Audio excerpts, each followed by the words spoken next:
welcome to ET Now Hangouts with me, Ankita Saxena. Well, I'm back with yet another episode of fun-filled and meaningful conversations with influencers and young startup founders. And of course, we tell you what's hot for the weekend.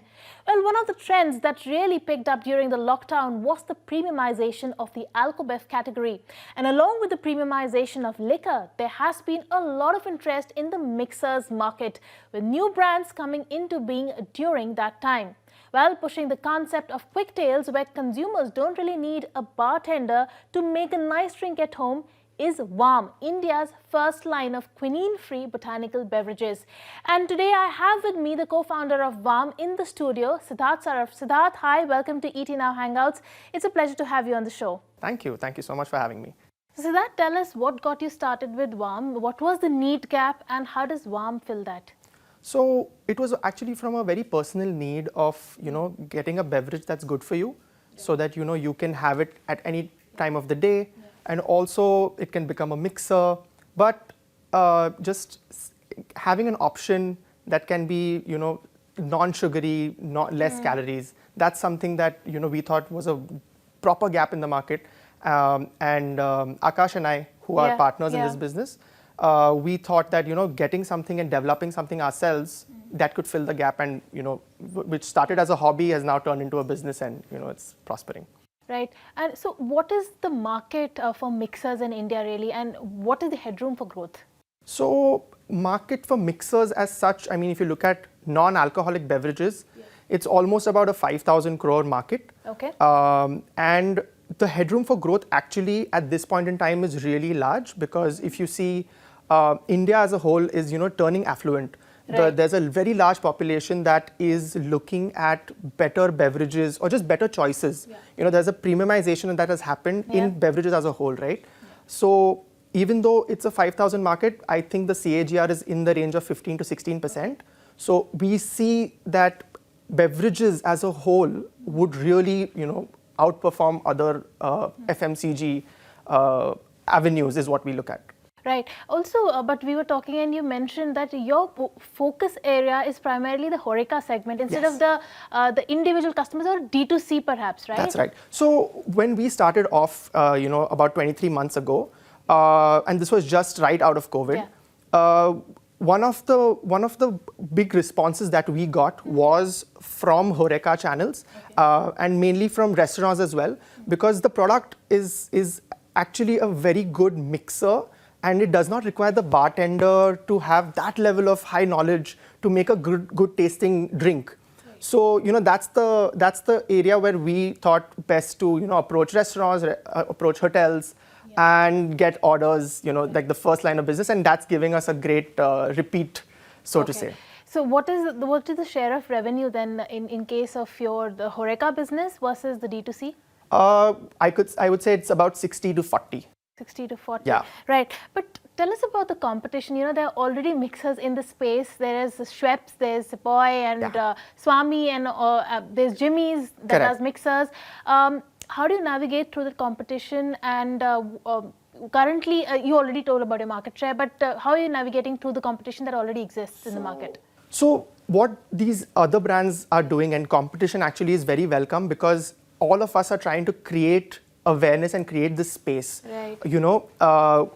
A couple of years ago, mixers as a category existed only as juices, or only as colas or lime and lemon, right? So other brands such as Swami, Sepoy, all these guys, including us, are trying to bring in other flavors and other flavor profiles that would resonate with the customer.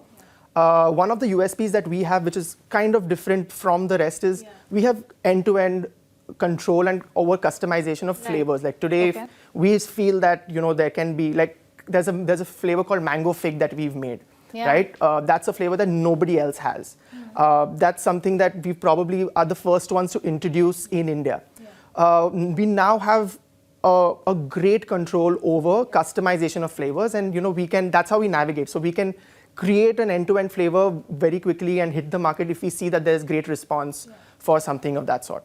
So that's how we are trying to navigate, because yes, there are other players, and we are just trying to make a niche for ourselves. So we can say that the mixers market right now is at a very, very nascent stage, right? It is. So you're still growing the market right now. All the players are just growing the market. That's right. Right. So how is Vaum contributing to the revolutionizing of the beverage market and the changing preferences of the consumers?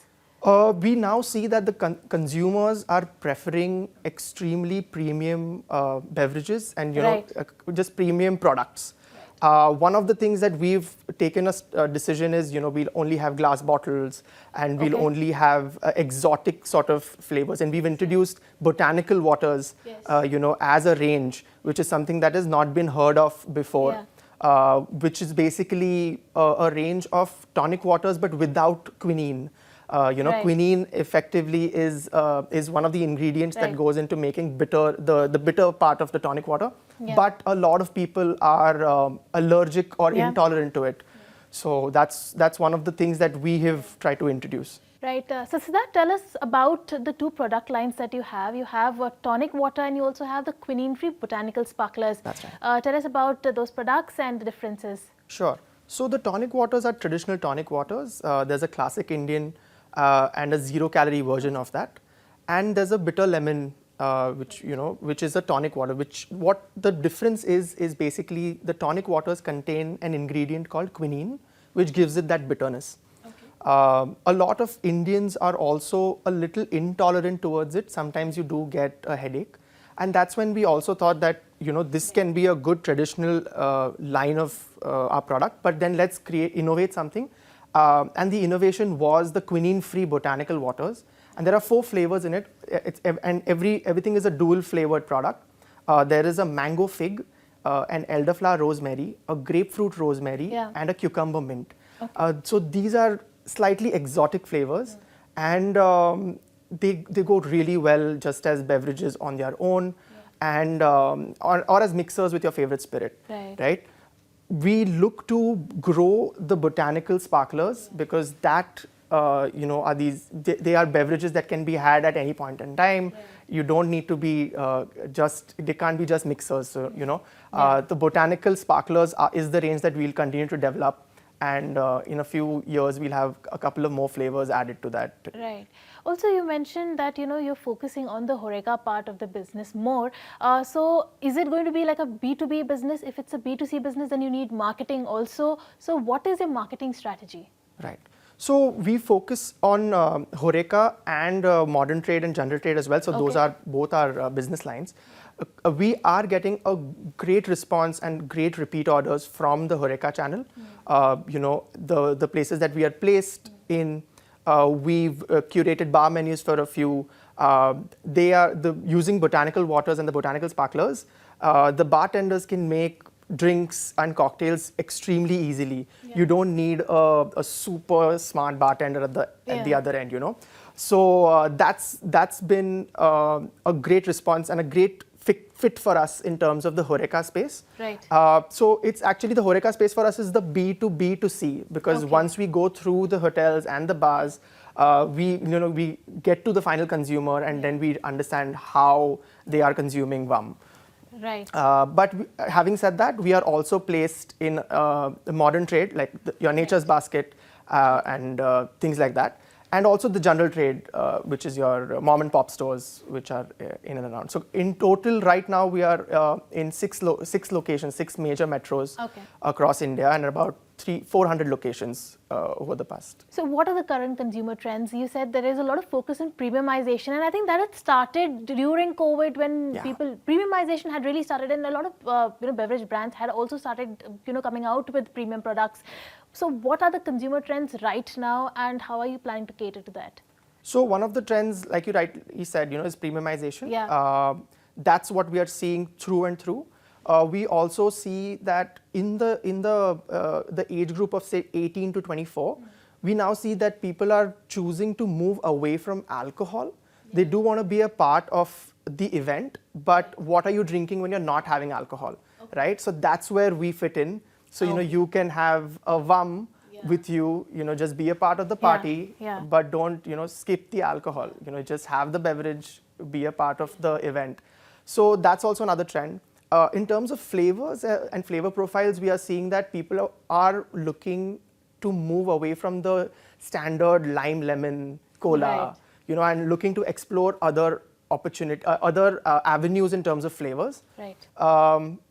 As people become a little more affluent and people have a little more exposure to various trends across, they bring that back. Like people now are more traveled. You have everyone on social media looking at the global trends. So that is what we are seeing. People want to see here as well in India. So so that's how we are trying to cater to them. Right. Also, there are a couple of successful partnerships that you have done with, recently with the beverage companies. Tell us about that. Also, you're completely bootstrapped as of now. What are your plans for fundraising? So, a couple of successful partnerships that we've done. Actually, I would like to mention one of them was the Indian Accent Group, which is the top restaurant in the country. Yes.